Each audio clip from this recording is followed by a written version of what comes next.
Jane Velez Mitchell here with Unchained TV. We have breaking news. The gentleman you see in the lower center, Curtis Vollmar, has just been found guilty, not once but twice, guilty of disorderly conduct, guilty of trespass. But this was not a jury trial. This was a trial where a judge made the decision. So we have Wayne Chung, a co-founder of Direct Action Everywhere, who's going to be joining us. But first, we want to go straight out to the man of the hour. And I'm not talking about the judge. I'm talking about Curtis Vollmar. You see him here in court just moments ago. And there is the prosecution, if looks could kill, right? And there it is, Curtis waiting for that moment. There's his attorney, Mary Corporan. There he is. The moment the verdict came down, you were found guilty. What ran through you? Curtis, what was that like? Well, I was not shocked. It's definitely something that we were expecting, and we realized that there was a high likelihood of that happening. I will admit I was a little bit disappointed. I got to come back to Beaver again. But that is the silver lining in all of this, is that this story is going to continue. The story is going to continue. Seems like a never-ending thing here with our organization and in Utah and Beaver County specifically.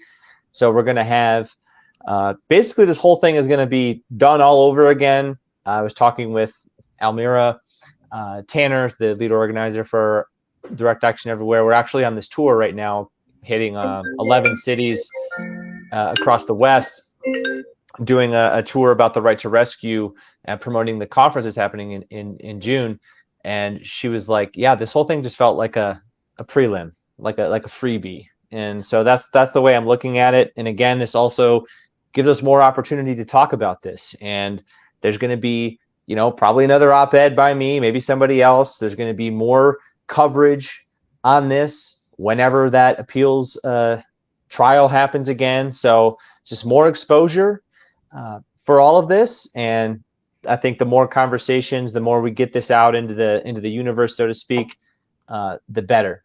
But listen, you are talking to these two law enforcement officers. They are saying to you very clearly they don't want you there, and that they don't like what you're saying, and that is free speech. I mean, this was not a jury trial. This wasn't your peers. This was a judge standing there. So you say you're not shocked, but I am actually shocked. This is America. This is not Russia.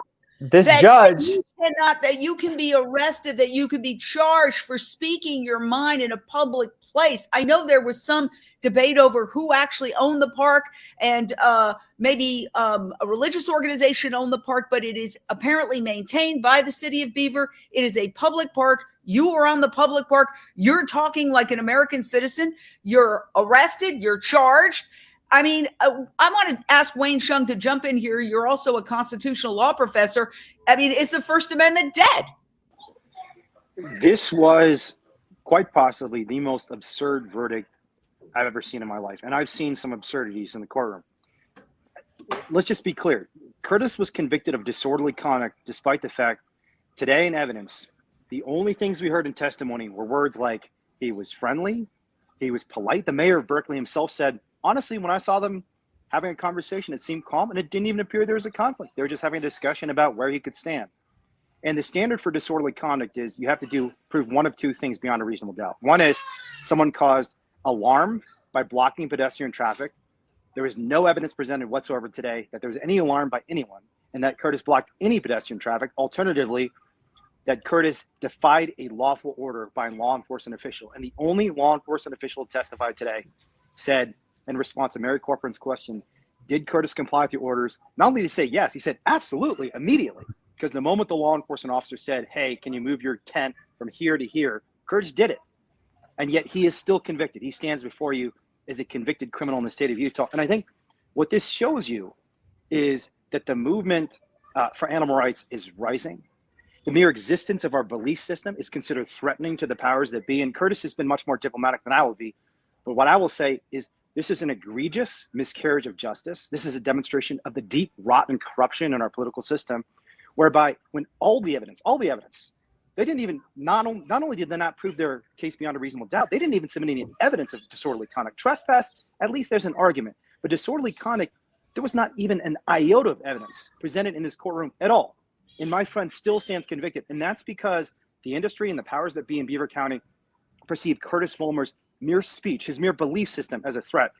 And that means not only Curtis, but all of us who carry this belief system, that animals are not just things for us to abuse, but living beings for us to care for. We are considered a threat too. But as you said, Jane, that is not American.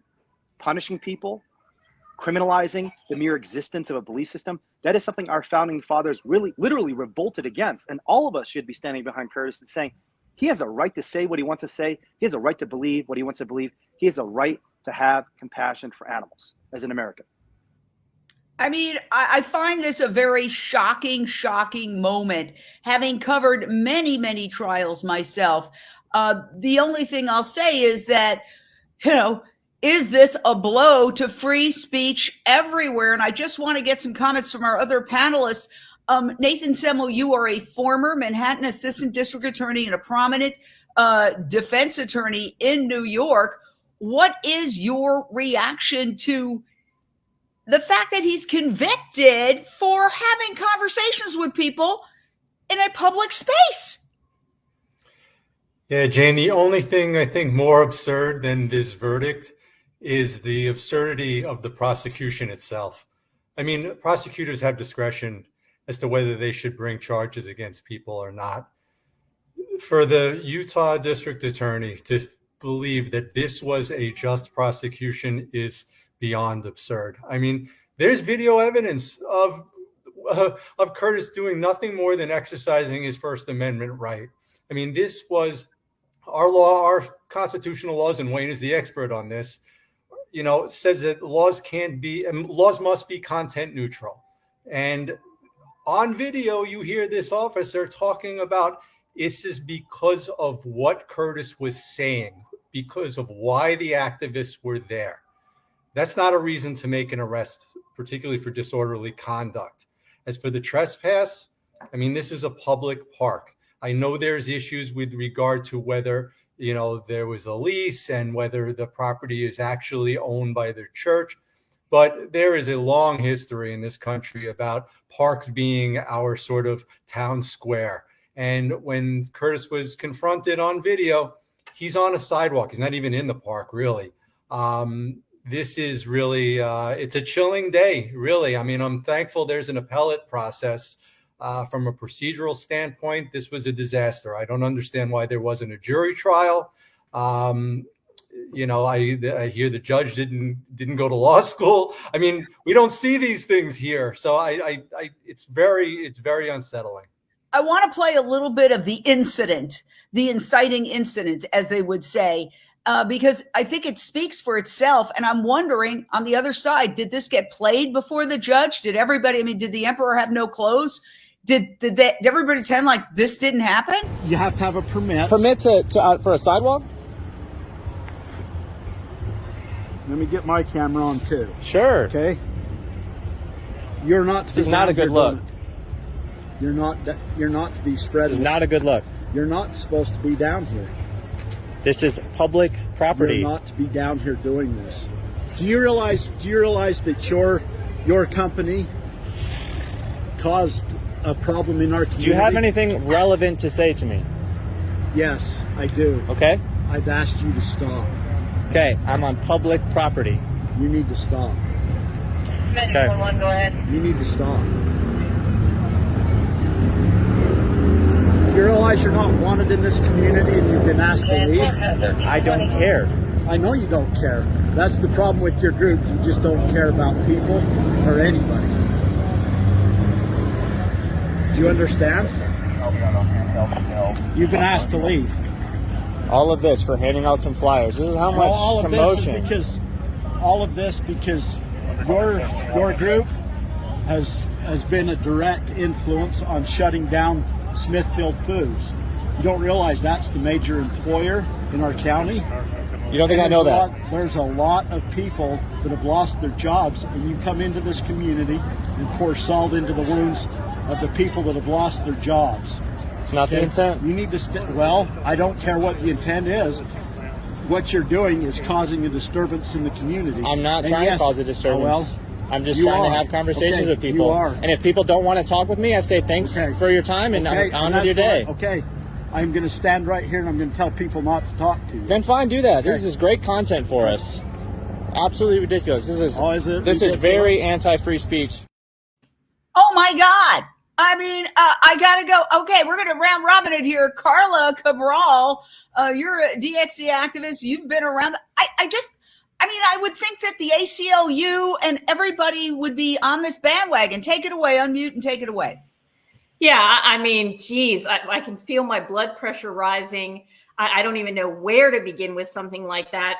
I mean, if this was truly a matter of Curtis being on private property, which seemed to kind of be that they were really holding to the idea that actually Curtis was on private property, not public property. Not once did we hear Officer Woolsey state that as a rebuttal to anything Curtis said. Clearly, it had nothing to do with whether it was public or private property. It was very clear that it was about the content. You could hear he even said he didn't care what the intent was. And as an activist, having done outreach, I wasn't there, but I can say that on every single occasion that I have gone out with Curtis and other activists from Direct Action Everywhere, when we've done outreach, it is always respectful. We simply ask if people would like information, and if they say no, then they go. It's to infer that there was some level of harassment, I find just completely egregious. And to think that there were witnesses who on the stand would state that there was some kind of harassment going on, I'm just beside myself with that. I want to get to everybody else. Ellen Dent, you held vigils outside what has recently closed down, but it was a Smithfield facility here near downtown LA. You had a great relationship with the police. Some of them actually, expressed sympathy and went vegan. What is your reaction to basically he's been found guilty of trespass and disorderly conduct for doing essentially what you've been doing for years? Yeah, absolutely. And I mean, we have rights as people in the United States of America, and that police officer and the others involved are trying to take those rights away from Curtis. And he knows he has those rights, just like I knew I had those rights standing outside of their largest facility in the Southwest, that thankfully is shutting down, although it is moving. So it's kind of bittersweet.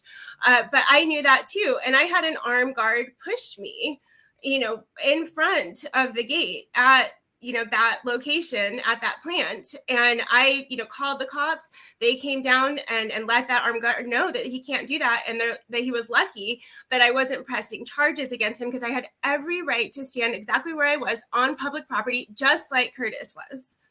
Well, I want to go to Mick Davudian. You are a philanthropist. You've supported these groups. What is your reaction as an American citizen, as somebody who, kind of sees the big picture here? I'm equally as shocked, honestly. I was not expecting, certainly not this quickly.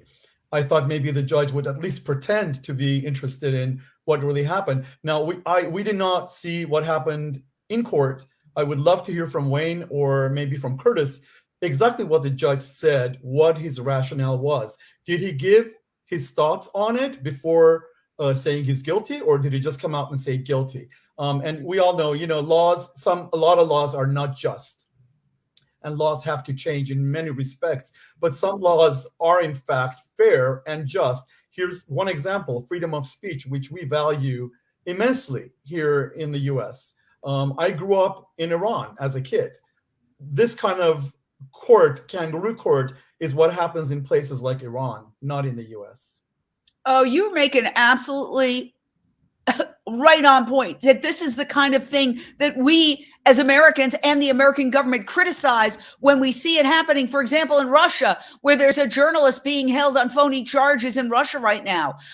Wayne and Curtis, what was said in court was that video, that highly incriminating video. And by the way, we invite any of the law enforcement officers on. We invite Smithfield on anytime. We would love to dialogue with you. But what happened in court? Was that played? So no, the video was not played. Everything went from 9 o'clock. Everything was over, started at 9. Everything was done before noon. So both parties waived opening statements. The opposition, or Leo Canal, he tried to get the fact that the church was like private, or the park was church property or private property, like in to the court system, like officially beforehand, like a pretrial motion. They went back and forth over that. He ended up not getting it right away, but they ended up admitting it later. But basically what happened was there was 4 witnesses that were called up. Lance Smith, who is the kind of head honcho of the LDS church in Beaver and in the surrounding areas. Brent Blackner, who is a high-ranking LDS member in the area. And this was someone that had a lot of control over the Pioneer Day celebration, which is this religious celebration. I didn't know it at the time. I had no idea that Pioneer Day in Utah was this religious thing. I just thought it was just some, festival or whatever. But anyway, so Brent Blackner, who was a high-ranking LDS official in the area that was in charge of events and scheduling and all that. Matt Robinson, who was the mayor, who's also a member of the LDS church, who also works for Smithfield, testified. And then one of the officers, Officer Skeena, who was one of the first on the scene, not featured in the audit video, but I had personal interaction with him. And he's on city council, so he's friends with the mayor. So you have, we have not put the LDS church on blast here, and I'm not doing that, but there appears to be, not only Smithfield in the city council and city officials, but I think the LDS church has some explaining to do in all of this as well. Well, let me say I also invite the LDS Church on. Anybody who was mentioned as appearing in court, or really anybody who wants to comment on this, we would love to dialogue. Wayne Shung, I have to play your reaction immediately after the verdict from your car, because that was also very, it gave me the chills. So let's listen to what Wayne and watch what Wayne says, and then we're going to talk about this. This is minutes after the verdict, or the "you're guilty" judgment by the judge. I'm outside of this park. Here's the park. You can see some monuments and stuff. I'll go show you in just a second. But back in July 2022, my friend Curtis was out here just doing some outreach, handing out some leaflets, talking to people. It's a park that's open to the public. You'll see in a minute. It's run and operated by the city of Beaver. He was told he needed to leave because he wasn't welcome here. He was told by police officers that he shouldn't be talking to people because people don't like what he's saying about Smithfield. And then he was charged with initially disorderly conduct, and by the time we got to trial, also trespass. And we just had a trial that was the shortest trial of my life, a couple hours, and he was convicted on both counts. So the sentence, thankfully, was not incarceration. They just fined him. And also, because this is what's called a justice court proceeding, he actually has an opportunity to appeal and redo the entire process, because Utah has this 2-stage process where you initially have a trial, often before a non-lawyer judge. Is it really? I think that pickup's the guy behind it. There's a guy with a laptop. There's a guy with a laptop behind us just watching us. We're going to get ticketed. This is public parking, right? We'll find out if we get arrested for being in town. So I think we got a cop behind us. A guy in a pickup truck is following us with a laptop. So who knows? If I'm arrested, avenge me. Just kidding. We don't believe in vengeance. No. If I'm arrested, make sure somebody knows. Oh my gosh, you're going back to the park where all this happened. And I mean, I don't have any words. Wayne, explain to us what was happening there and what the implications of that are. Well, I mean, my thought is if leafleting is a crime, then live stream must be a capital offense in Beaver, Utah. But I just want to be clear about what happened in court, because Mick asked, did the judge offer an explanation? There is no explanation. And to be blunt, the prosecution did not even put up a pretext of offering proof beyond a reasonable doubt. There could be an argument that a conviction was legitimate if the prosecution actually put together some evidence. But they called 4 witnesses, none of whom testified about the elements of the offenses at issue in this case. And when they did testify about the elements, like, for example, what sorts of conduct that Curtis might have been involved in that were disorderly, they said the opposite. Literally, the state's witnesses said he was friendly, he was polite, he was calm. It didn't even feel like a disagreement. Now he's convicted of disorderly conduct. And it's fair to compare what happened today in Utah to some of these kangaroo courts we see around the world, where dictatorships convict people at 100% rate, and just by virtue of being accused, you're convicted, because there was not even a sliver of evidence, especially of disorderly conduct. They alleged the opposite in court, and yet this guy's still convicted, and that's deeply disturbing with our criminal justice system. So the silver lining of this is, and again, I think Curtis made this point earlier, and I just want to emphasize it because it's a beautiful and powerful point. The silver lining of this is that we still have some free speech rights. I'm still here, actually inside of McDonald's, of all places, because the Wi-Fi is good here, and I'm in the middle of southern Utah. This is the best place I could find. But we still have some free speech rights. And as long as we talk about this case and we mobilize behind this case, I believe there are good people in the LDS Church. I think there are good people in the state of Utah. I think there are good people on a jury, even in Beaver County, who will see the facts when they're actually presented, not as a prosecution or as biased judges or elected officials perceive them, but as they actually unfolded on that day in July 2022. And those unbiased jurors will ultimately conclude that in this country, we do believe in free speech. In this country, we do believe the prosecution has to prove things beyond a reasonable doubt. You can't convict people just because someone alleges someone committed a crime. And even though all the facts that come out, again, I've been in so many court cases. I've seen so many trials in my lifetime. I've never seen a trial where there is not even a sliver of evidence, where the prosecution and judge don't even put up a pretext. It would be one thing if they kind of pretended there's some evidence, but they didn't even pretend there was evidence of disorderly conduct. And yet my friend still stands convicted of that crime. And again, the silver lining is when we start talking about this, and there is an active lawsuit, and that might be one of the reasons Curtis was convicted today, because they know there's going to be accountability. In federal court in Salt Lake City, there is an active civil lawsuit against the county of Beaver for violating people's First Amendment rights. There is going to be accountability, I think, in the long term. And maybe more important than accountability in the courtroom is accountability in the court of public opinion. And as more people hear about what's happened to Curtis, they're going to say, you know what? If not for the grace of God, that could be me. If a powerful corporation can convict someone of a crime merely for speaking, merely because of the sentiments they hold in their heart and in their mind, they could do that to me too. Maybe the next week it's going to be a labor concern. I work for Smithfield, and I have a concern because they're not paying me my minimum wage.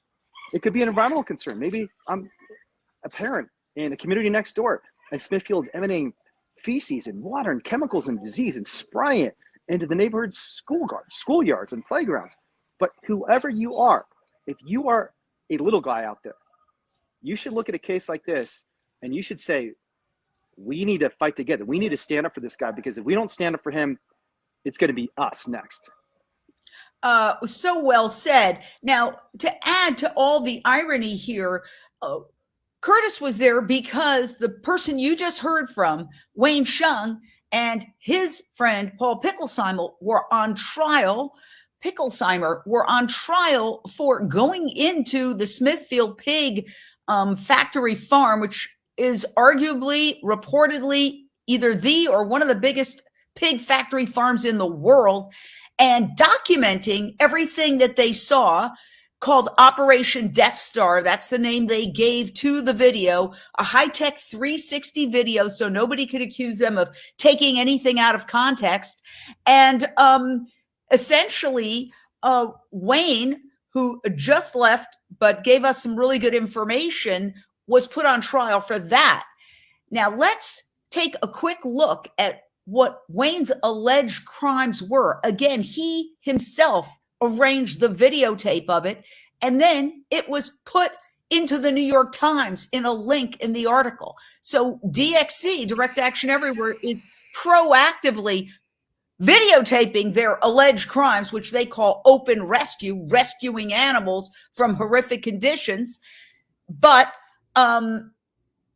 they were charged, criminally charged. A jury ultimately found Wayne and Paul not guilty. Let's watch and then talk about that, because that's a big part of the puzzle here. So Circle 4 is a farm that processes and kills 1.2 million pigs every year. We're about to head into Circle 4. This is the heart of evil. You can already hear the screams of the other pigs inside. They're cramped, they're suffering, and we're going to try and expose what's actually happening inside. You guys ready to go? Mm-hmm. Let's put our lights on.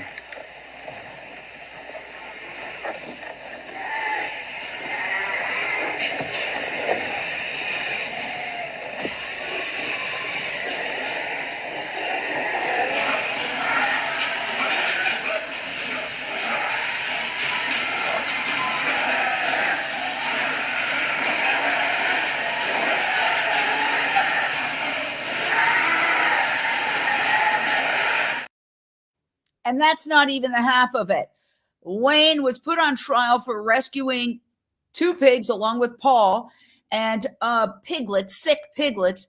And here is his closing argument, where a jury found him not guilty. And we're going to talk on the other side about the difference between a jury hearing testimony and what happened today when Curtis Vollmar was found guilty, a judge making the decision. And I wish I could tell you the full story of what happened.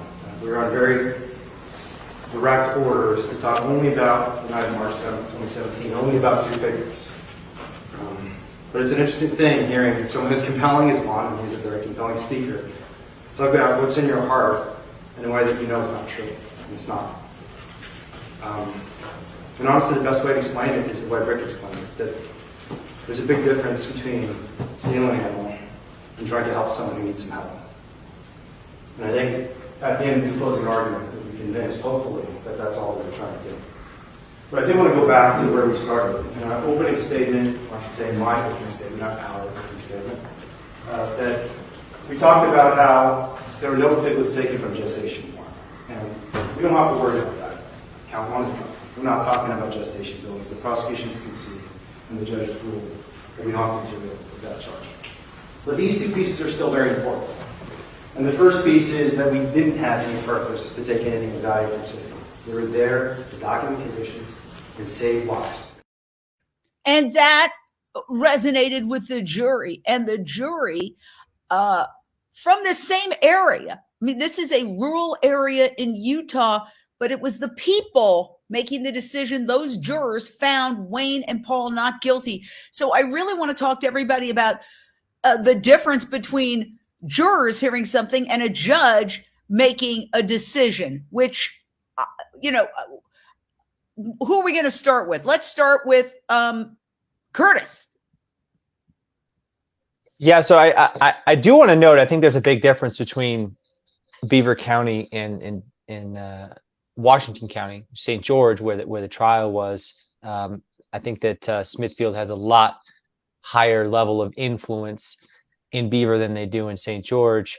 I mean, 1 in 4 people that live in Beaver work or have worked for Smithfield Foods, and that came out in a I believe it was the Salt Lake Tribune article from a couple of years ago. So that's bias level, I would say, is a lot higher in Beaver. Now, that's not to say that I think would definitely have a better shot at a jury trial in Beaver than this one judge. There might have been at least 2, 3, maybe half of the jury would have been like, hey, look, I don't agree with the guy. My uncle used to work for Smithfield, and I eat bacon and I like pork, but we have a right to say things even if we disagree with them. That's I have to believe that kind of conversation would have went on in a deliberation room. But unfortunately, that is not a thing. And I'm for this justice court that just happened. It was just the judge making a decision. Are you going to go back and demand a jury trial now? Well, so that's what I was just about to say. I don't believe that the appeals when we don't go to the appeals court next. Next, it's the district court, which is actually the same place, but just a different judge.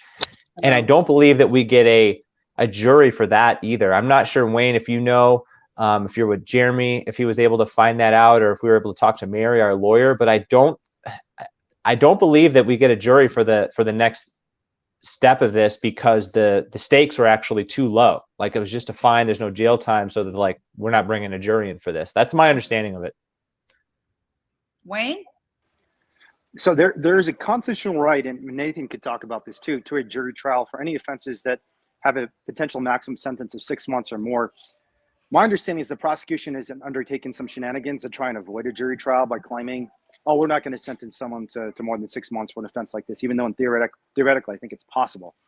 I'm not as experienced enough in Utah procedure to know for sure, but I do think the prosecution has done everything they can to not just suppress evidence of what actually happened at Circle 4 Farms when we did the investigation, what actually happened in July 2022, when Curtis was not only arrested, but threatened with violence. Again, the only threat of criminal action that happened on that day in July of 2022 was by the police against Curtis, not by Curtis against anyone else, because there are police officers who said things like, you will definitely be killed. You are going to be killed, right? These are the people facing threats. But the prosecution has done everything they can to not just evade any sort of transparency and accountability, but then turn the tables on the people pointing out the problems in the system, whether they're free speech problems or animal cruelty problems. And I'm confident that will continue to be the case, unfortunately. And one of the reasons the jury trial system is such an important system is because it avoids the regulatory capture that so often happens in law and politics. You have these elected officials who are all buddies with the big corporations. They get campaign contributions. They all go to the same parties. They all hang out in the same mansions and so on. And they all become friends. And oftentimes it's not even intentional misconduct. It's just you're naturally going to be biased towards the people you know well. And all the powerful multi people hang out and they start being biased towards each other. And the jury system is a way to avoid all of that and go right to the people. And I think it's so crucial in a democracy that we retain that basic civil right that we all have. I hope to God that Curtis gets that right. His First Amendment rights have already been denied. Let's hope his rights under the U.S. Constitution to a fair and impartial decision maker are not also undermined. And I'll certainly be assisting his legal team as much as possible in ensuring he gets that right, because he deserves it. I just feel like this is a bigger story even than, and I say this as somebody who obviously our Unchained TV is a network to promote the plant-based lifestyle. Just like MSNBC has a point of view and Fox News has a point of view, we have a point of view, and that's fine. But to me, this is way beyond animal rights. This is a First Amendment issue.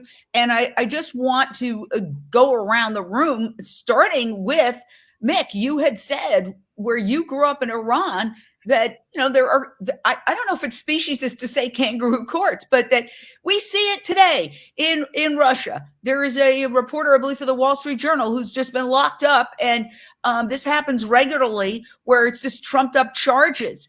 We don't expect that in the United States of America, which is founded on the notion of free speech. Give me liberty or give me death. My gosh. Do you think this is sort of a scary milestone, Mick? I'm not sure about a milestone. I think this is, I think from what I understand, Utah has a very specific way of handling these cases. I may be wrong, but I would think if this was a case somewhere else, he might have had the option to go to a jury trial. And your initial question a few minutes ago was, what's the real big difference? And I think Wayne already spoke to that to some degree. The difference in my mind is here in America, we have jury of our peers, and they, in essence, can be partial in their own mind, but they cannot be bought and paid for. Whereas in my mind, I really have much less trust in a judge, especially a judge that is on a bench for a lifetime term, who can be easily bought and paid for. And we know this happens all the time. Yes, without saying anything about this particular judge, I'm just saying in general, judges can be bought and paid for. So that's the big difference in my mind. I feel much more comfortable with a jury of our own peer. And yes, and I just have to clarify that we're not suggesting that anything illegal on the part of the judge. I mean, I understand your point, but I just want to make that clear. So there is a lawsuit that you have filed, Curtis, and I've heard your analysis that you feel this entire criminal charge is really a pretext for giving the law enforcement community that you're suing because of the same incident more leverage to win their lawsuit. Can you explain that briefly, and then we'll get Nathan and Carla's response to that? Yeah, I think that, if they win this criminal matter, this gives them a little more leverage or a little more breathing room in the civil matter. In the civil matter, they can say, "Oh, he was actually charged in that. He was actually convicted of trespassing and disorderly conduct. So therefore, we had to do certain things to get him out of there because he was unruly." And so that's why I think they're fighting this so hard. I also believe that they're probably feeling very, for lack of a better term, salty after losing the Smithfield trial. I mean, you saw what they did with the state legislature.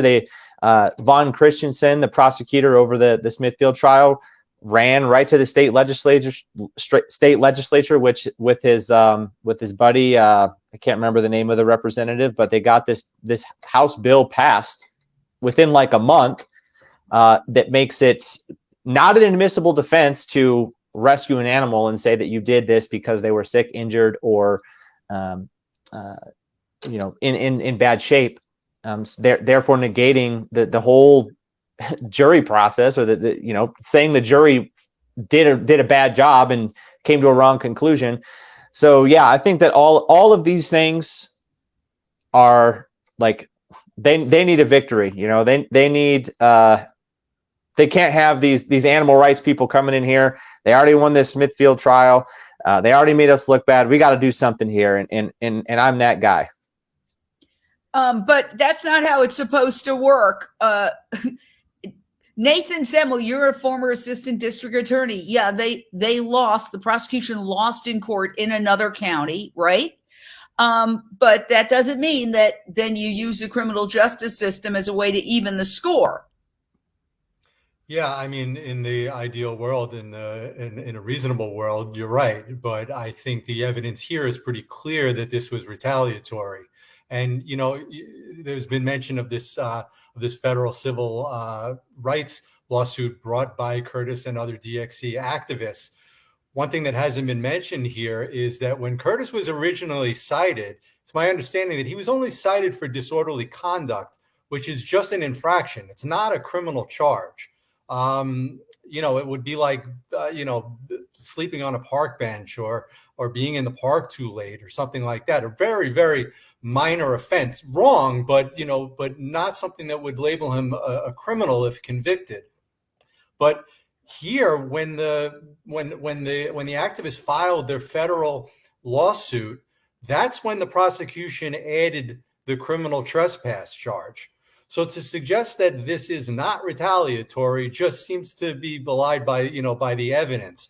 And, in that federal lawsuit, you had a federal judge, unlike this judge, who didn't even go to law school. You have a federal judge who found that the rights of Curtis and the activists were violated. The First Amendment right was violated by the officers. And despite that, the prosecution is still going forward with this case. So when you have a federal judge telling you this is a really unsavory prosecution, the police acted improperly and violated people's rights to still go forward with the case, there's clearly an agenda here. And I think they added the charge as retaliation.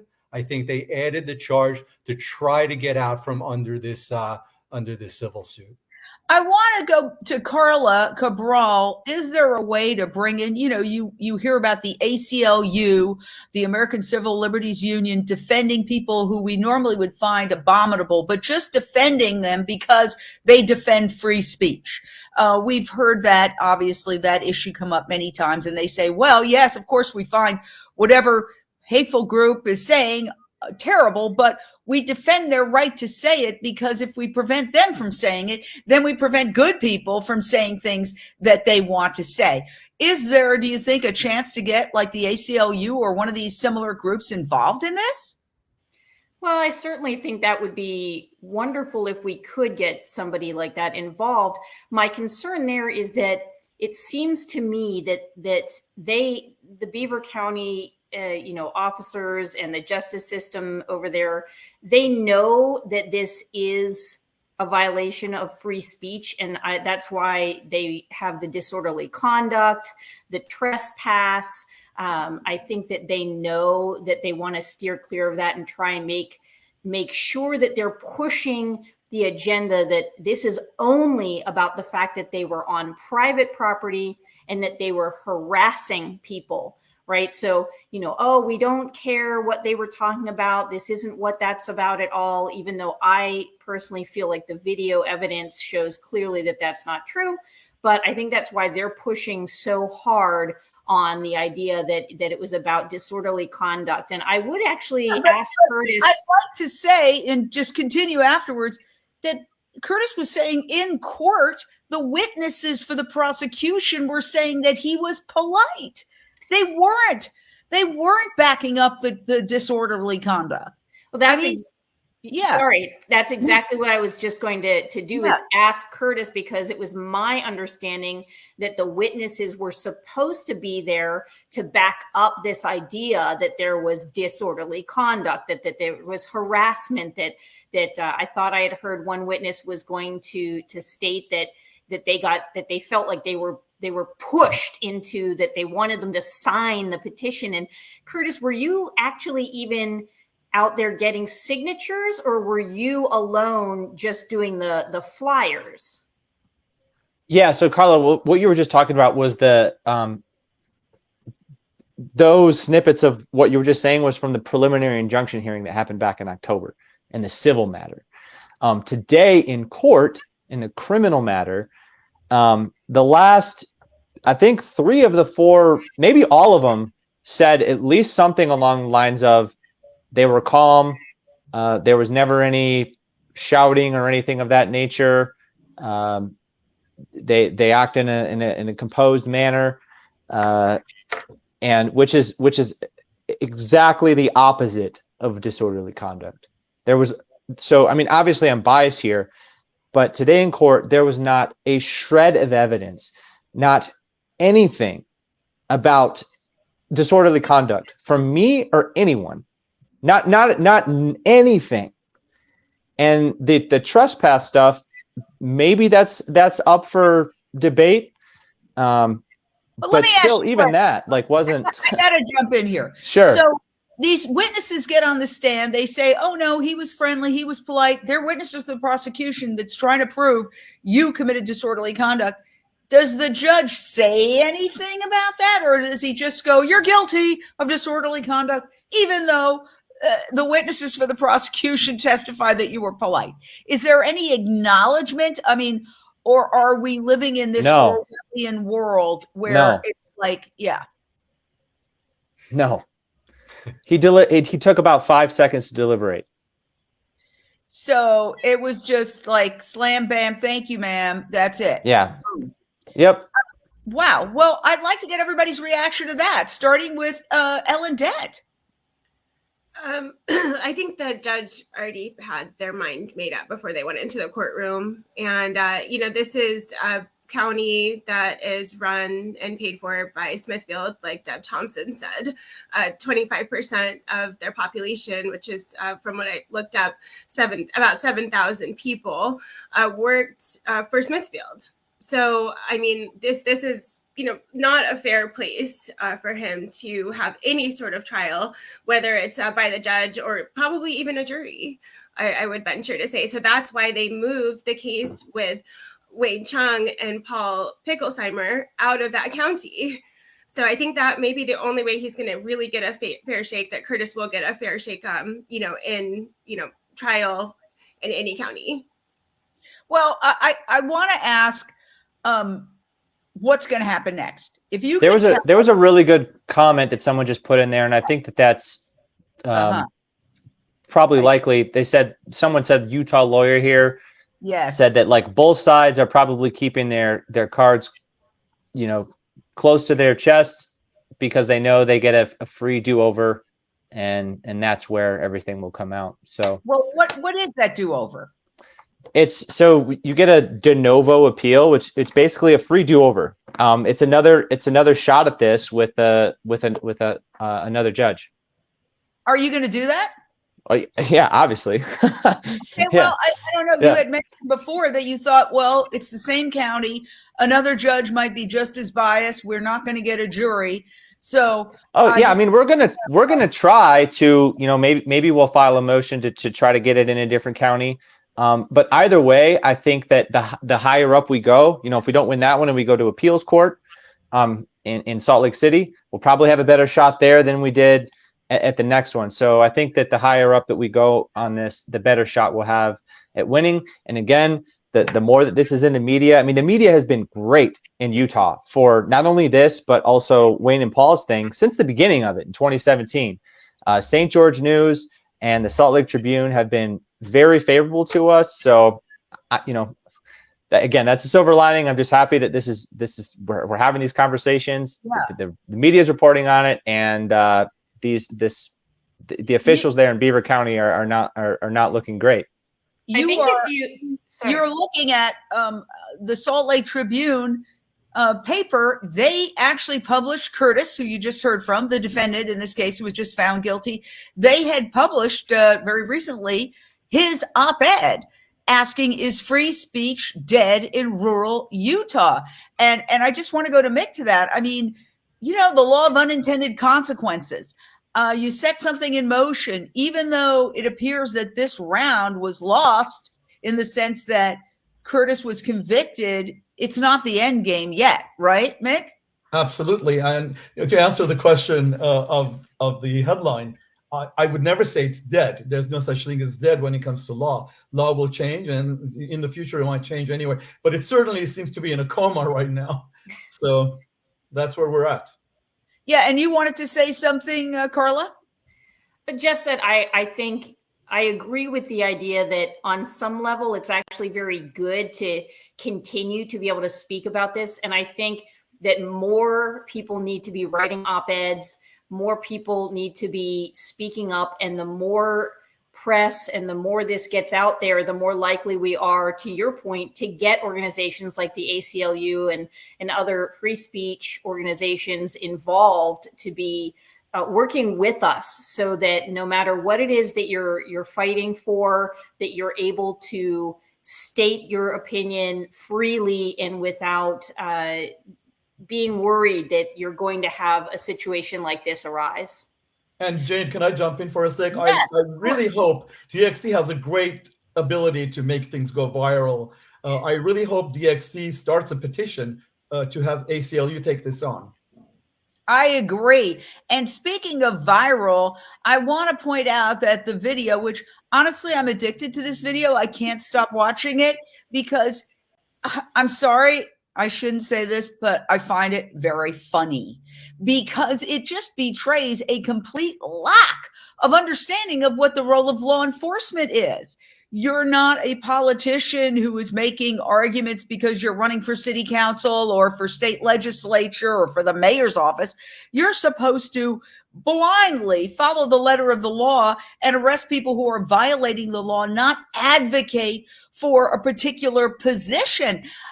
I understand that this is the reason why Wayne, who was ultimately found not guilty, had his case moved. It was a change of venue to a more, let's say a fairer community, which was not so tied to the industry. And so the funny part about this, and I shouldn't say funny, but the interesting part about this is that this video actually may have very well been the reason why Wayne Shung and Paul Picklesheimer were found not guilty of taking the two pigs out of the Smithfield factory farm, because the behavior of this particular law enforcement officer was so egregious that they gave the defense a change of venue. Let's hear it again for a little bit, not the whole thing, but although I'd love to play the whole thing again. You have to have a permit. Permit for a sidewalk? Let me get my camera on too. Sure. Okay. You're not. This is not a good look. You're not to be spreading. This is not a good look. You're not supposed to be down here. This is public property. You're not to be down here doing this. So do you realize that your company caused a problem in our community? Do you have anything relevant to say to me? Yes, I do. Okay. I've asked you to stop. Okay, I'm on public property. You need to stop. Okay. Go ahead. You need to stop. You realize you're not wanted in this community and you've been asked to leave? I don't care. I know you don't care. That's the problem with your group. You just don't care about people or anybody. Do you understand? You've been asked to leave. All of this for handing out some flyers. This is how much promotion. All of this because your group has been a direct influence on shutting down Smithfield Foods. You don't realize that's the major employer in our county? You don't think I know that? There's a lot of people that have lost their jobs, and you come into this community and pour salt into the wounds of the people that have lost their jobs. It's not the intent. You need to well, I don't care what the intent is. What you're doing is causing a disturbance in the community. I'm not trying to cause a disturbance. I'm just trying to have conversations with people. You are. And if people don't want to talk with me, I say thanks for your time and on with your day. Okay. I'm going to stand right here and I'm going to tell people not to talk to you. Then fine, do that. This is great content for us. Absolutely ridiculous. This is very anti-free speech. I mean, my God, just use another issue. What if in the time where women suffragettes did not have the right to vote, and indeed this did happen, they were arrested? And what if a police officer said to a woman, don't you know that if you take a job, you're taking it away from a man? Don't you realize if you take a job, young lady, that then a man won't be able to have a job? I mean, if you apply the same logic to any other social justice issue, people would be running in the streets outraged, Ellen Dent. Yeah, it's completely ridiculous. The only person who's being harassed is Curtis and the other activists that were there. And they just expect him just to leave. Like, he doesn't know that he has rights. And they're probably used to people not questioning law enforcement. So I can't believe it's just gotten to this point. I hope that we're able to keep this going, get this as far out as possible. Everybody shares this to let other people know that we do have rights. Unlike other animals, human beings have the right to stand on public property and talk about whatever they want. So I hope that this keeps getting pushed forward and gets to Salt Lake City. And I hope you win, Curtis. Thanks for being so brave. And I want to ask Curtis, first of all, we do invite that officer or any of the officers involved in this, along with anybody who wants to be on, talk about it, the LDS Church, Smithfield Foods, anybody who wants, we would invite them on, and we'd love to dialogue with you. We'll have another panel discussion. Seriously, come on. But what happened to that officer? Was he disciplined as a result of that? Because I know that my understanding is they were using that video as not only did it go viral, getting something like 2.7 million views on audit to audit, but it also apparently was used as a training video of what not to do.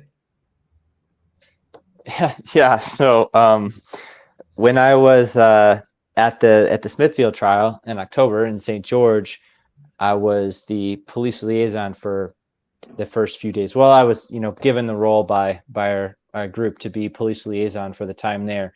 And kind of after the second day, the police realized that, we weren't going to be causing any problems, and we were just there to support Wayne and Paul, and the role wasn't really needed. But the first couple of days, I was interacting with the police on a fairly regular basis, and almost immediately, day one, Monday, the officer that I was interfacing with says, "I recognize you." I said, "Okay." It's like, "Yeah, the police video, the audit video." And I was like, "Oh yeah." It's like, "Yeah, it's great time. And he says, that video has been used in our department to show people what not to do, show the officers what not to do. So that's pretty funny. And apparently that was expressed to Mary Corporan as well. She was told that as well. Was he disciplined? I mean, did he get a lecture? What happened?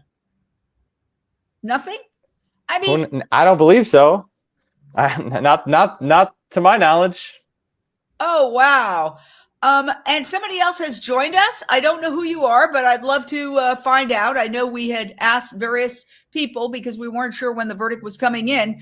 But will you introduce yourself? Hi, I'm Allie. I'm with DXE. I was also with Curtis doing outreach when the whole incident occurred. And so Carla asked me to join if I had time today. And so I went out and did outreach, Beaver on Pioneer Day. And I was one of the first to leave the scene, but I also experienced some of the harassment that Curtis did as well. But not to the same extent, but I was there with them and a few others. So Allie, you should talk about it. Like, I think Allie got worse than what I did, and Allie probably would have gotten, cited or charged if Allie would have stuck around. But the former police chief or the sergeant there said some really not nice things to Allie. Allie, I think you should share that story. It's powerful. Yeah. Yeah. Cameron Noel, the sheriff there, I was just standing at a table. I had actually had some pretty good conversations, just passing out flyers. And at the time, I wasn't even talking to anyone. I was standing there at a table in public on the street near the sidewalk, at least I could say. And he just rushes up to me, the sheriff, and says, something to the effect of, like, you will be killed and I won't be around to stop them. You're on private property, and if you don't leave immediately, I will press charges. And so, I was just really shook up from that incident. And I felt scared because there was just so much anger that I felt expressed at me, and it just was so sudden. And and I felt like he came really close to me, and the kind of animosity that I felt without really any context. No one had approached me with that kind of hostility to that degree. And then it was just like suddenly like coming at me like that. And so that incident really shook me up, and I was just really anxious the rest of the time that I was there, and worried for Curtis too at one point, just trying to see like how he was and how everyone else was doing, but trying to stay away as much as I could. I want to say, let me make sure I'm understanding you correctly. You're saying that you were having some good conversations with people, that you were having discussions, and that the people themselves that you were interacting with did not seem particularly threatened by you, and they did not threaten you. It was, you're saying, and again, we invite all these law enforcement officers on. There is a lawsuit. It is ongoing. Are you one of the plaintiffs in the lawsuit?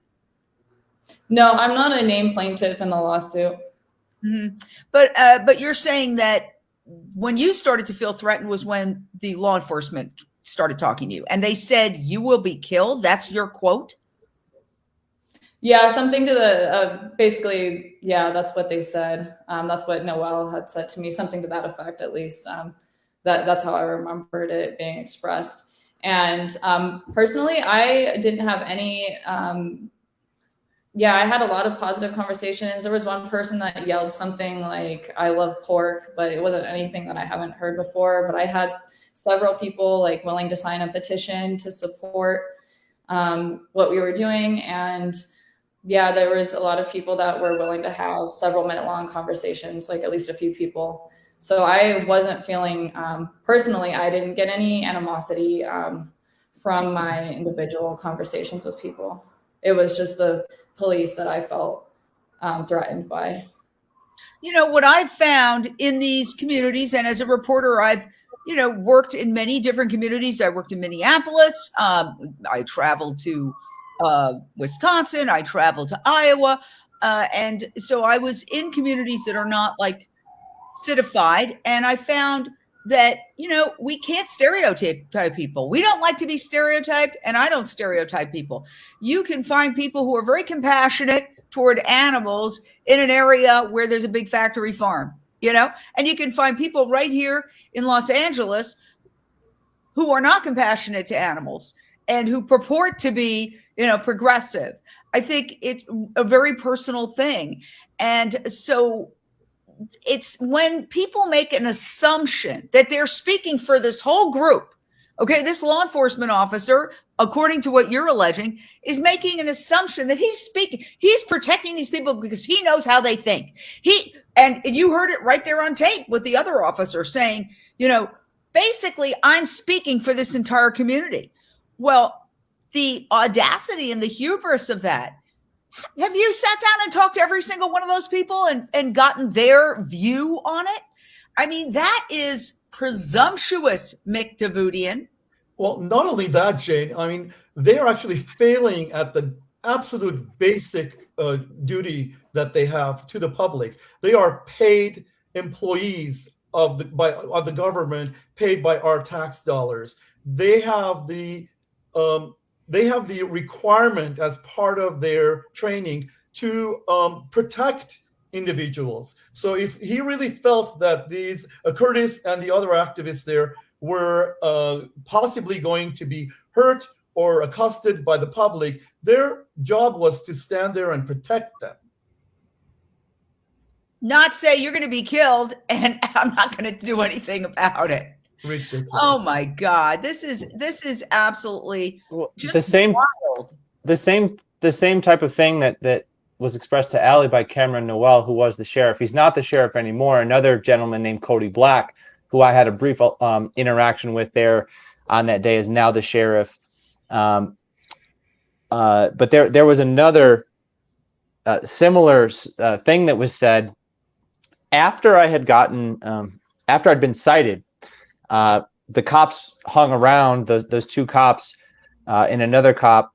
There was like three or four of them that hung around, and we were just talking with them for about a half an hour.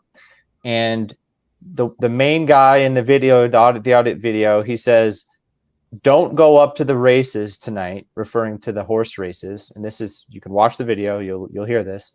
He says, "Don't go up to the races tonight. You'll definitely get killed up there." And he says, "Yeah, everyone's sober here, but up there they get a little liquor in them, and yeah, good luck." And I said, "Well, then you all will be there to protect us, right?" And then the other officer, he says something to the effect of, "Look, I've got drunk drivers and other things I need to deal with, and if I get calls about this stupid animal issue, I'm not going to be happy, and I'm going to take it out on you." Oh my God, this is like a bad movie. I just can't, honestly, I mean, you think things don't shock you that much anymore, but I'm quite shocked by this. I cannot believe the flagrant violation. Now, a lot of this, as you're saying, is caught on tape. What's going to happen with your lawsuit? When is it coming up, and are all these issues going to be addressed? The civil rights lawsuit, I don't know. I feel like that we're just waiting. And now that this criminal matter had the outcome that it did, it'll probably be on hold for even longer because I'm going to appeal it, which means they're going to want to wait. I don't think there's going to be a ruling on the civil matter until the criminal matter is completely finalized. The judge she has every right to rule on it at any time, I believe. But I feel like she is probably going to wait until the criminal matter is all settled up. Let's buttonhole that. You say you are going to move forward to challenge the guilty ruling today. This gentleman, Robert Latham, says Rules 27A and 27B of the Utah Rules of Criminal Procedure provide an automatic stay of fines after an appeal is filed for a hearing de novo in district court. 28 days to appeal, Curtis. Can you break this down in people terms? I know you say you're going to Yes. I don't know if yes. Just tell us what's going to happen in your mind. Well, to break down what this Robert person said, what I believe it to mean is that I don't owe anything and nothing's on my record, and I have 28 days to appeal it if I want to. And I believe that Mary, my lawyer, who is also Paul's lawyer in the Smithfield trial, has already filed that stuff. She filed it today while she was in Beaver. But yeah, we're definitely not going to roll over on this one. So, okay, so you're moving forward. You've got your civil lawsuit, which you're a plaintiff in. You've just been found guilty. I'm actually not a plaintiff in this. I was removed as a plaintiff from the civil matter because I'm involved in a criminal matter that involves the same incident. I believe it's called the Younger abstention. So if and when the criminal matter is done, whether I'm found guilty or not, I can then be added back on to the civil matter as a plaintiff, which I think is another reason why the civil matter is not going to be move forward in the process until the criminal matter is done. So this could be going on for years. Jane, let me add one thing to that is, Curtis is right that he was removed from the civil case and can be brought back into it. But the judge in the federal case in the, in the preliminary injunction phase denied the defense's motion to basically put everything on pause. The judge did not do that. The judge said that the civil case for all the remaining plaintiffs can go forward. Now, whether that happens or not, I don't know. I don't know if she's going to do that. But this judge has already ruled that this officer violated Curtis's First Amendment rights, and and I think it's fair to suggest that he also violated all the activists' rights who were forced to leave when they were doing nothing more than exercising their constitutional rights, at least on the sidewalk out around the park. The judge did not make a ruling with regard to whether the park itself is a public park generally or on that specific day. She refused to decide that issue because she didn't feel she needed to, but she emphatically said that the sidewalk surrounding the park where Curtis is seen on video is absolutely public property, and that this officer did violate Curtis's First Amendment rights. So just to recap and review, because it's a complicated case, even you were found guilty of disorderly conduct and trespass today.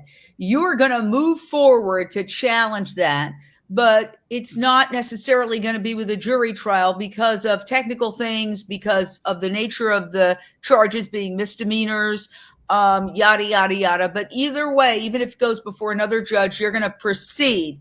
And then only when that is ultimately decided will the civil case, where the law enforcement community that did all these things that we've seen on tape, that's when they're going to face justice in a civil court. Is that the bottom line there? That's what I think, yeah. And so the next step in the criminal matter is a district court judge, which is actually at the same place where I just was today in Beaver, and just with the judges higher up the ranks. And then if we don't get a ruling we like there, we can appeal that, and then it would go to Salt Lake City to an appellate court. And, I want to just wrap up by saying that Wayne Shung says sometimes losing is a better way to establish case law, because you can then appeal. And then when the appeal if it comes down in your favor, that establishes case law more than just winning in court. Can we get that in people's terms, Nathan? Yeah, I mean, I think a good example might be, if we look at Wayne and Paul's case in the original Smithfield trial, a jury found them not guilty, but that's not binding on any future prosecution, or it doesn't provide case law for the future. The only way that happens is if they were convicted and then on appeal, which is not before a jury, there are appellate judges who then look to see if there was an error in the law and how the law was applied to the trial. And if an appellate court said, in simple terms, this is not a burglary, this is not a larceny, this is actually, a rescue, There was no intent to commit a burglary. There was no intent to commit a larceny. That's actually the way a right to rescue, unless it's done through legislation, can happen through the courts. It can't happen through a jury trial.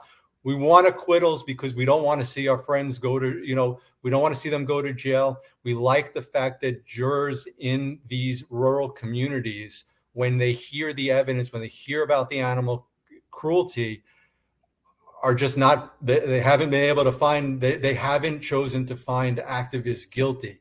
There's great victory in that, and we can celebrate that. But Wayne is right that if to change the law, it has to happen either through legislation or an appellate court, and only a conviction can make that happen.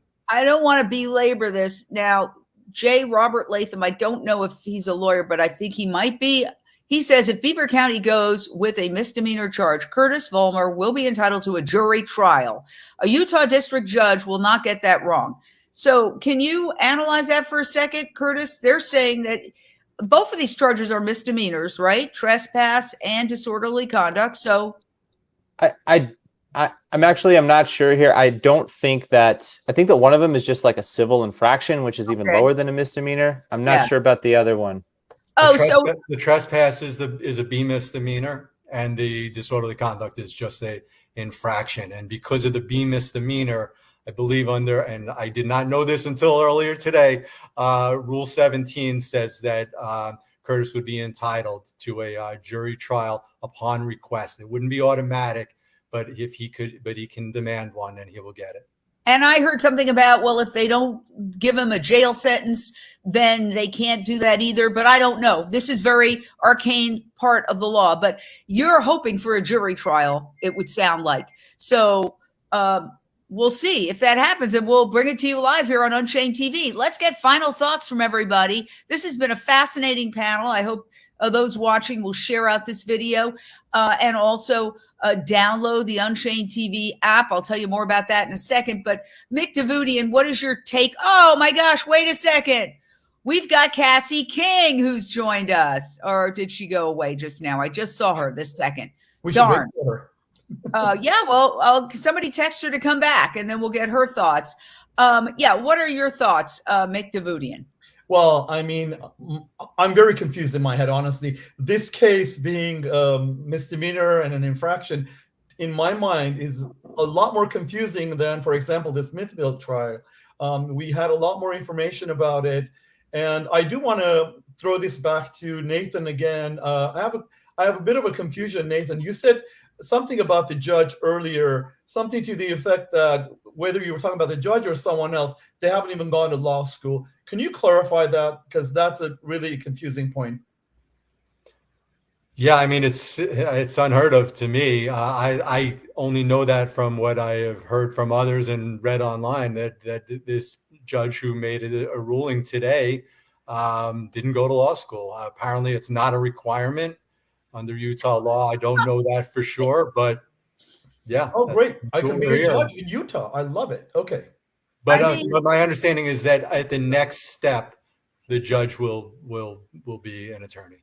And that's part of the reason you get this de novo appeal is because they call it justice court isn't, I don't know. It just seems unofficial. I mean, you have a judge that didn't even go to law school. Like, it just, what is going on? Well, it doesn't seem like a legal ruling. It just seems like an opinion then.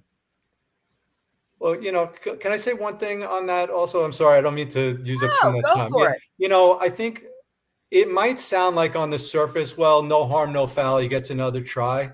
But I guarantee you there are a lot of people, particularly people who do not have the financial means, who will accept the conviction and not go to the next step because they can't afford it. And I'll bet you that happens in the majority of cases. That won't happen here, fortunately. But for a lot of people, I'll bet it is not. This is the last resort, and that's really unfortunate. Nathan, my mind is blown. I just don't understand how somebody without a law degree can pass a legal judgment on a citizen. It's just, I don't get it. Yeah, I agree with you. I mean, First Amendment law is extremely complicated, and to hear that this judge reached a verdict within 5 seconds is really something else. Well, Deb Thompson, and can't confirm this, but Deb Thompson saying in Arizona, justices of the peace don't have to be attorneys. I don't know. I mean, this doesn't make any sense to me. If it weren't so serious, if there weren't animals suffering, it would be funny. But the truth is, this all gets back to what's happening to the animals. That's what ultimately Curtis wanted to talk about. This is an image from the Smithfield farm where there are dead piglets next to a mother pig. I don't want to belabor it. This is one of the piglets taken out with blood on the snout by Wayne Shung.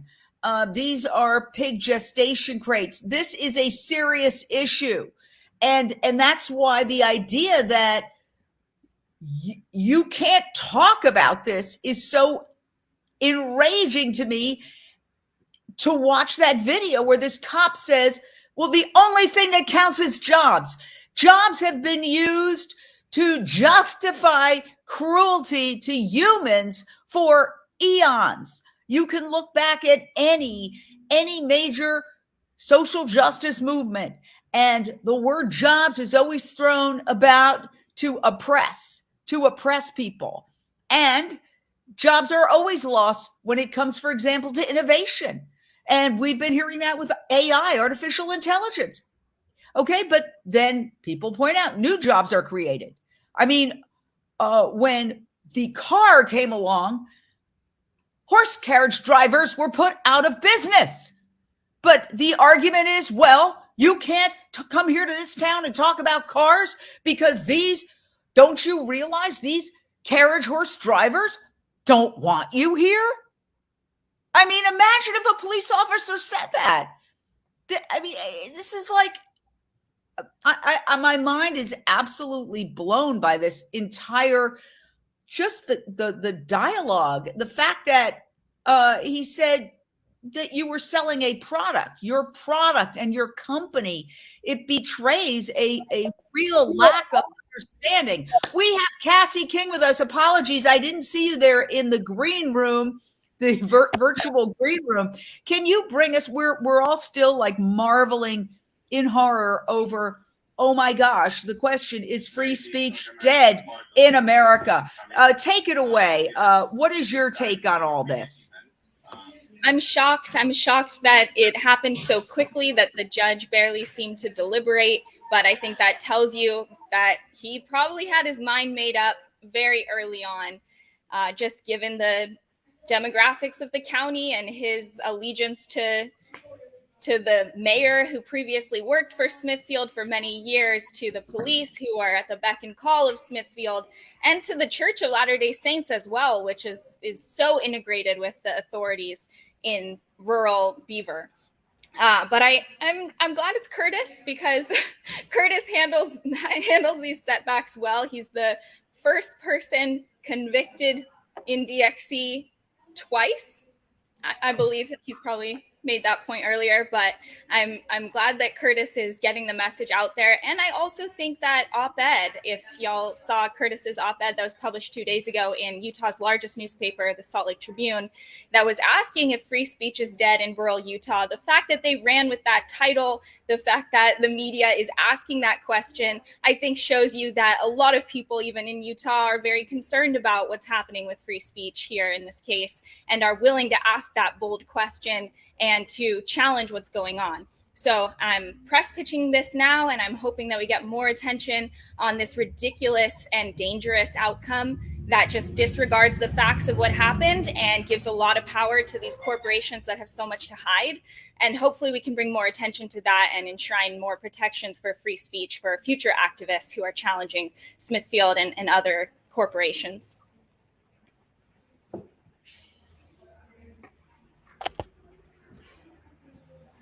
You're muted, Jane. You're muted, Jane. My first accidental mute of the day. Okay, sorry about that. But we were talking about how, this case, as important as animal rights is, and it affects human health, it affects animal suffering, it affects climate change, it affects all sorts of things. Deforestation, habitat destruction, human world hunger, human disease, blah, blah, blah. But this also goes beyond the issue of animal rights to the issue of free speech. Is there any effort to get the ACLU involved? We talked about the fact that the ACLU often represents organizations with whom they disagree vehemently over issues and content, but they still defend their right to speak freely because that's what our nation is founded on, the notion of free speech. Have you been able, or would you consider reaching out to ACLU? Because I think that might broaden the conversation and get people who are not necessarily concerned about animals, unfortunately, to look at this. Yeah, that's a great point, Jane. And we have reached out to some of our contacts at the ACLU, and we are hopefully getting support from them in some of our cases. We actually reach out to them a lot because we have activists facing just massive over response from government in multiple cases, and we could use a lot of their support. So I do see that being successful, but I'm not sure if it will be in this case. We have to see the higher ups at the ACLU, what case they can get behind us on. But we're giving them options and we're asking them for their help for sure. I mean, I would think, my gosh, Ellen Dent, this would be right up their alley. I mean, this is, to me, unprecedented because it's also caught on tape. It's one thing to say they were being disorderly. Just this weekend, we had the vegan Earth Day March. And it just struck me because we had clips that we were playing from all around the world. And you guys are so, and listen, nobody was being disorderly. Nobody was acting out. Nobody was doing anything wrong. But just in terms of visually, if you want to look at what protests can look like, okay, check this out. Okay, so if you would come to town, mostly naked, wearing pasties, and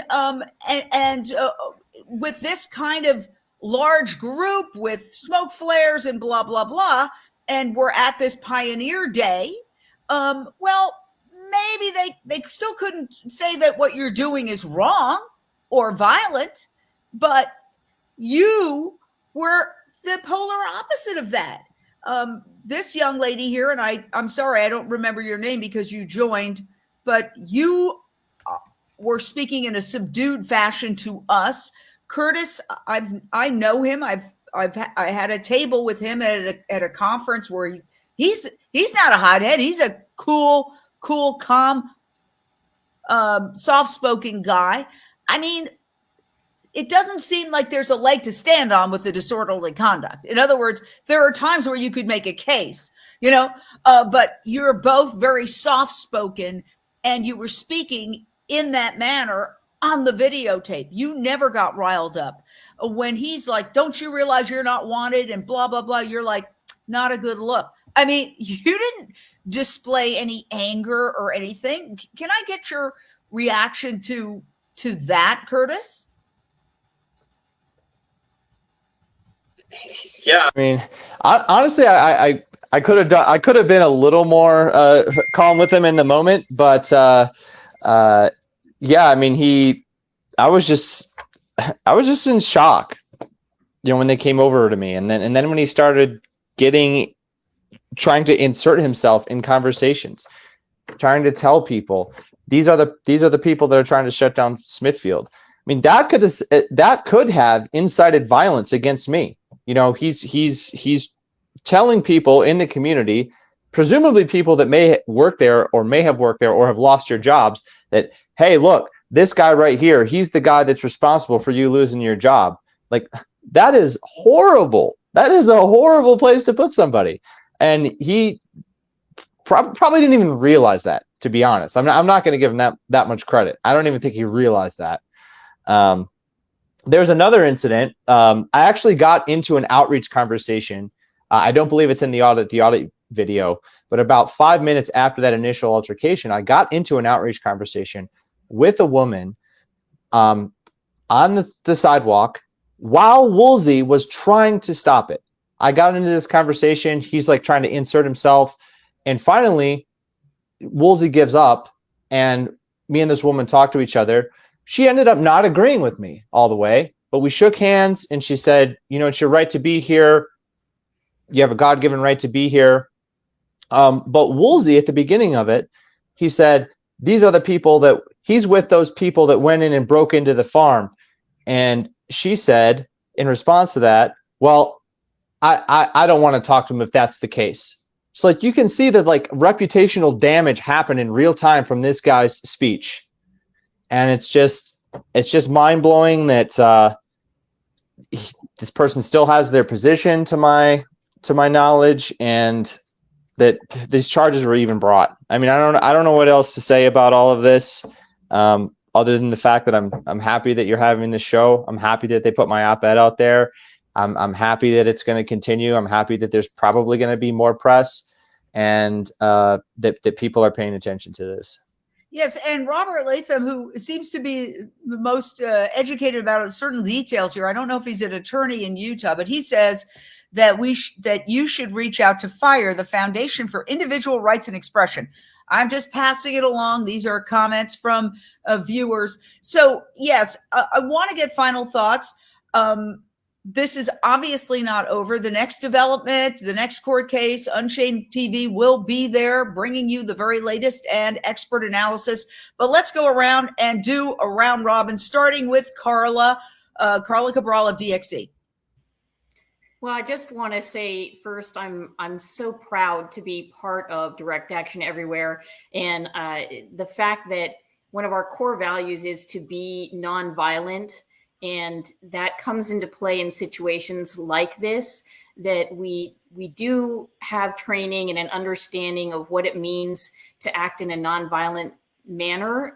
That's not passive, but Curtis showed exemplary restraint, I felt, in dealing with an egregious situation. I agree that the conduct by the officers was not just unconstitutional, but egregious in the way that they actively went in and prevented Curtis from being able to exercise his free speech rights. And I'm not happy that Curtis was found guilty, but I also agree with the idea that this will bring more attention, and if it goes higher up, this could actually work in our favor and bring more attentions to the plight of the animals.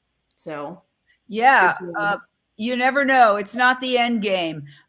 So final thoughts, Ellen Dent. I think maybe you should thank them for these charges, because it is helping get this word out there, and it is showing the corruption in this county to even bring these charges against you in the first place, when their officers were on tape harassing you and the other activists. So I think it's just completely ludicrous, and it would be laughable. But this is a very serious situation. And, I'm just going to say, hang in there. You're really doing an incredible service for our whole community by bringing this issue to light and showing the deep levels of corruption when a county is literally in bed with a corporation that runs them from behind the scenes, or literally right in front of your face. So not even so much behind the scenes, but they're telling you that they're angry with you because you shut down Smithfield in their town. And I think it's completely laughable that they bring up the jobs. Not that I don't empathize with these people losing their jobs, but slaughterhouse workers are the most victimized workers in the whole workforce. So shed light on that too. You're damn near doing them a favor by shutting this down and helping them find other jobs where they will not be victims, along with the animals that are being slaughtered in these horrible places and being killed in these horrible farms. So thank you, Curtis. Thank you for doing this. Thank you all for being brave. Just keep fighting, fight for yourself, fight for them. And, I wish you good luck. Wow. Well said, Ellen Dent. All right, Nathan Semmel, final thought. Jane, you said earlier that watching that video, you can't help but find, there's a funny element to it. Something, there was one part in it that I also kind of found funny, which was, when Curtis was approached, he says to the officer something along the lines of, "This is not a good look." And I think he says it a couple of times. And it was almost like he was giving the officer, and Curtis, you can tell me if I'm wrong here, but it was almost like he was giving the officer a chance to stop, because it was so blatant his unconstitutional behavior was so blatant that it was shocking. And I think Curtis actually seemed to sort of resort a little bit to sort of a dry humor, which is, this is a really bad look, man. You got to stop right now. And he didn't. And what he did was he made decisions based upon the content of speech. And that has been proven time and time again to be unconstitutional. And whether it's speaking in this case about animals, whether it's protests over Black Lives Matter, whether it's the suffragist movement, you cannot cite people, you cannot approach people, and you cannot jail people because of the content of their speech. And that part of it is not at all funny. And that is what happened here. Yeah. And today it's Curtis. Tomorrow it could be somebody speaking about an issue that they care about, that has nothing to do with this issue. And so that's what's scary about it. I think, as we've been saying, sometimes when things go to higher courts, it can set precedent. I mean, I think this case, if it turns out that everybody's slanted and this doesn't have the outcome that you initially anticipate, if the appeals take it all the way even to the Supreme Court, but then you have people on the Supreme Court who have unsavory ties to business, which has been in a scandal in the news right now as we speak. And, listening to some books on history, when societies and civilizations start to decline, it's when corruption overtakes the institutions of government. And then people fail to have confidence in those institutions. So we're at a real turning point right now as a society.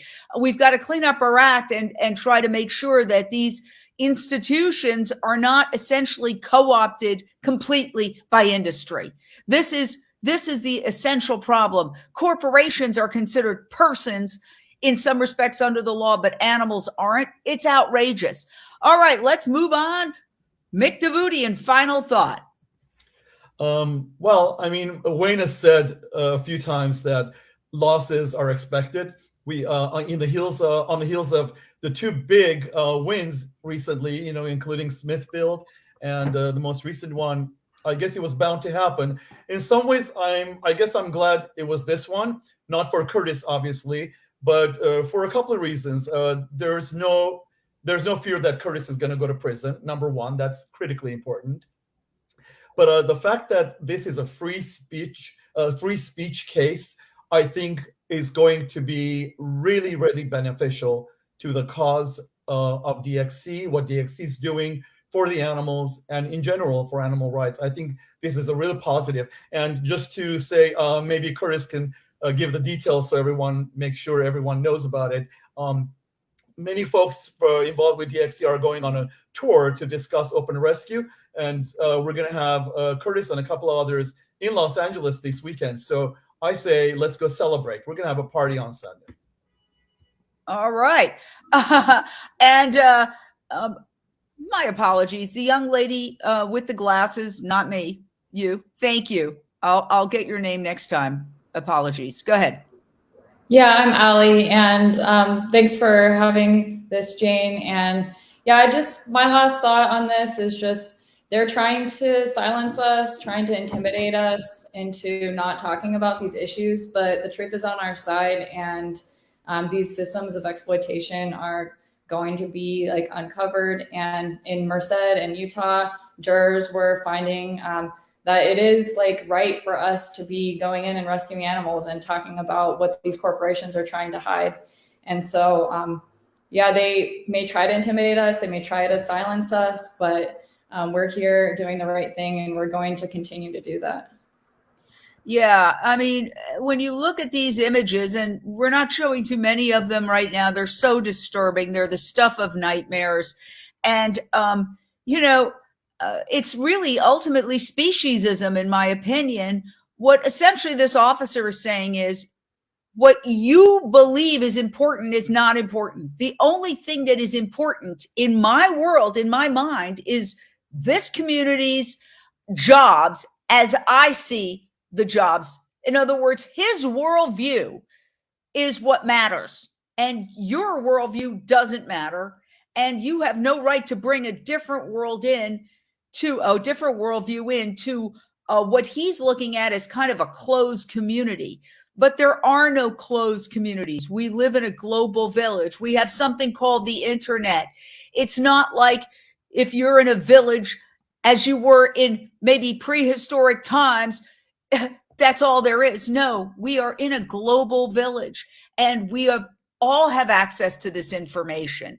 And the question is, can we have dialogues about it? Dialectics, argument and counter argument to reach a higher understanding of the given subject matter. That's what you were doing. You were going in there to have conversations with people, to maybe say, hey, you think that this is good for you, but let me tell you how it's not good for you and how it's hurting you. And maybe you'll change your perspective. And it sounds like some of the people actually open their mind to that. And he's saying, you're not allowed to do that. You're not allowed to change anybody's perspective in my town. Ownership, presumptive ownership of a place that doesn't belong to him. I mean, there's so many things that occur to me that I find so shocking about that video. So we're almost wrapped up. I always forget if everybody's spoken. Let's go to Cassie for final thoughts. And thank you for joining us. I know you're very busy today. Thank you for covering, and thank you to the panelists who come out time and time again. We have a lot of trials, I know, so I really appreciate it from everyone. And one thing that strikes me that's just so ironic is that the officers are saying repeatedly that they're worried about the activists' safety. They're saying, don't go to the horse races, don't protest there. People are drinking, and you'll definitely get killed if you go there. You need to stop. You're creating discord in the community. You're going to endanger yourselves, cause violence. And you know how you can tell that that's not really their concern? They're the ones trying to incite anger in the public, not Curtis, not Allie, not the people who are giving out leaflets.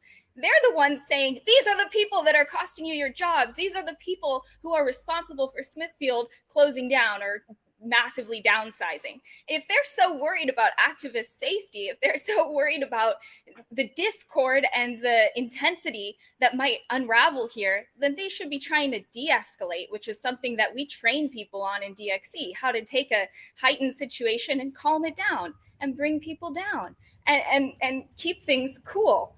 But that's not what the police are doing. They're doing the exact opposite. So there's a lot of contradictions in the footage, but that's one that I wanted to point out that shows you they don't have a cohesive story, and they're not concerned about the activist safety, and they're absolutely just concerned about the content of the speech, which is problematic and not a just arrest. So this is not the end. We're going to keep fighting, and I'm looking forward to the opportunity to keep doing that. Very well said. I have a very quick question. Nathan, could you get a change of venue on a civil case? Oh, you're muted. You're muted. I think you mean criminal. Or so. No, on a civil case. Like, in other words, yes, you want to get a fair audience, whether it's a judge, a jury. So there's also a civil case. Well, if we're still in this same biosphere where everybody is kind of like, we don't care about the rules of law, we don't care what police officers are supposed to do. I mean, is there any way to take that civil case and move it to a place where you'd get a fairer reception? I don't practice civil law, so I don't want to speak out of turn, but I will say this. From reviewing the decision on the preliminary injunction, it's pretty apparent that this is a fair judge. So I don't think there would necessarily be that need. Plus, district courts federal courts usually cover very large areas. They're not localized like you see in city and state court. So you would have a federal district court that would, the lower court that would still cover probably a lot of counties. You'd have the appellate court, which would be the circuit court, which would cover probably, in the Midwest or in the West, you're talking about probably several states. So I don't think there really would ever be a need to change venue on the civil case, but particularly when I see how fair the judge was in her ruling in this case, I don't think there'll be a need for it. All right. Well, I don't know. The way things are unfolding in this community, it sounds like that, who knows what kind of pressure could be exerted. I mean, I'm just not saying that is going to happen, but I would be worried about it. All right. I think we've gotten everybody, but of course, save the best for last. Curtis, your final thoughts. I don't think Carla has went. Carla, did you get skipped? Is that yours?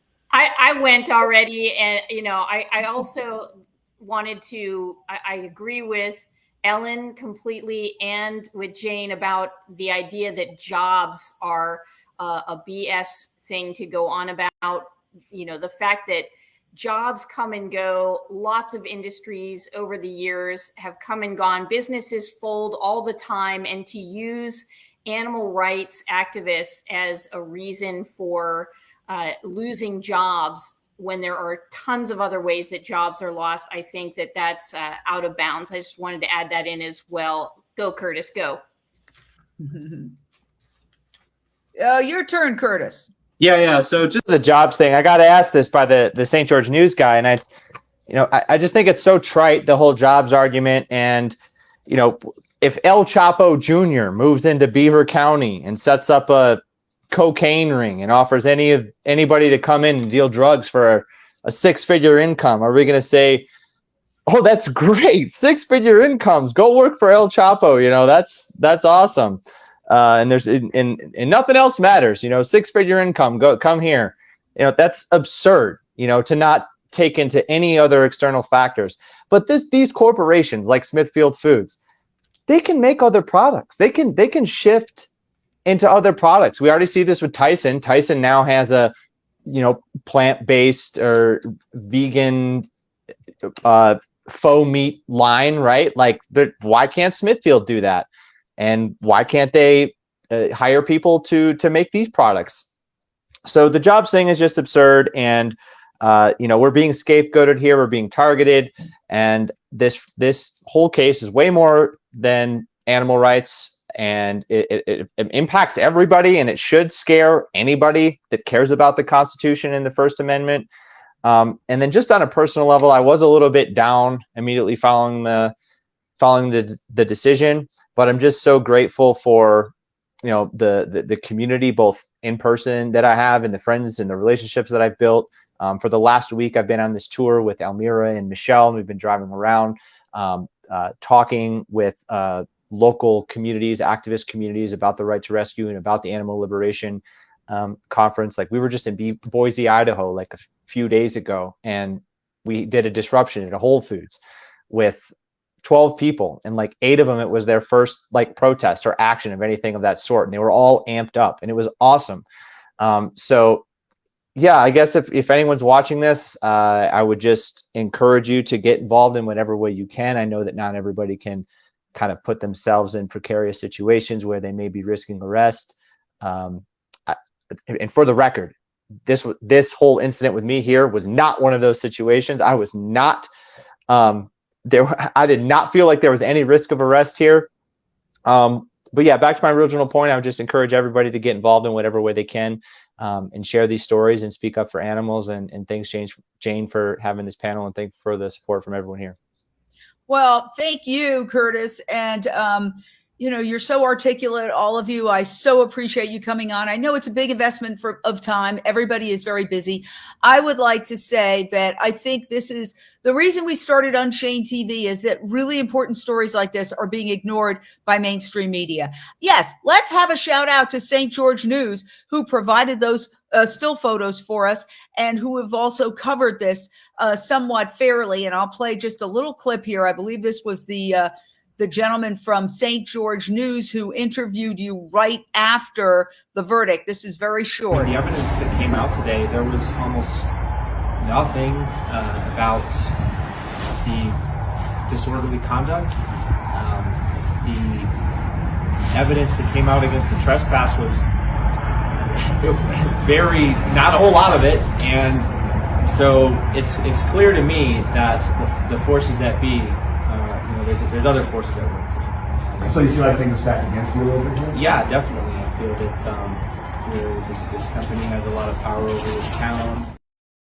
So yeah, that was great. St. George News rocks. but where it's all the other media. This should be on the front page of the New York Times. This should be on the front page of the Washington Post.